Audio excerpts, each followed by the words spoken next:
Mohsin hub Mir Ali Hasan जैरी का hub के अवाम के लिए एक और तोहफा। पाकिस्तान पीपल्स पार्टी के सीनियर रहनुमा सदर आसिफ अली जरदारी के तर्जुमान बराए बलूचिस्तान व सूबाई वजीर ज़राअत व कोऑपरेटिव मीर अली हसन जैरी ने हब में ड्राइविंग लाइसेंस ब्रांच का इफ्तिताह कर दिया, जिसके बाद अब जिला हब के अवाम को उतल जाने की जहमत उठाना नहीं पड़ेगी। ड्राइविंग लाइसेंस ब्रांच हब के इफ्तिताह के मौके पर deputy commissioner Hub Nisar Ahmed Lango, SSP Hub Syed Fazil Shah Bukhari, सूबाई वज़ीर ज़राअत मीर अली हसन ज़ैरी के फोकल पर्सन और जिले जनरल सेक्रेटरी पीपल्स पार्टी मोहम्मद शरीफ पालारी,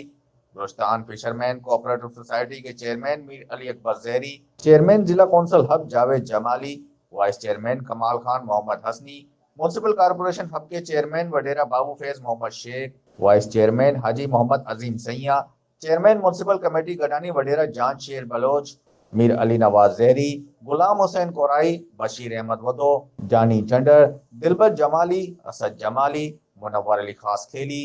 सरफराज सोबरो, हाजी नवीद अकबर मोंदरा, उस्मान को बलोच, मलिक फवाद हैदर भुट्टो, मीर साले जतक, मोहम्मद जान मरी व दीगर भी इनके हमरा मौजूद थे। इस मौके पर मीर अली हसन जैरी ने अपना लाइसेंस भी बनवाया। सूबाई वजीर मीर अली हसन जैरी का कहना था कि अब अवाम को ड्राइविंग लाइसेंस बनाने के लिए दूर जाने की जरूरत नहीं। मीर अली हसन जैरी ने कहा कि कानून सबके लिए बराबर है और अवाम को भी चाहिए कि वो कवायद व जवाबित पर अमल करें। इन्होंने कहा कि हब के अवाम के लिए नए प्रोजेक्ट्स लाने का सिलसिला इंशाल्लाह जारी रहेगा। कोशिश होगी कि अवाम की भरपूर खिदमत जारी रखूं और अवाम ने जो जिम्मेदारी दी है वो पूरी तरह निभा सकूं। बाद अज़ां सूबाई वजीर मीर अली हसन जैरी ने डीसी कॉम्प्लेक्स के जारी तामीराती काम का भी जायजा लिया।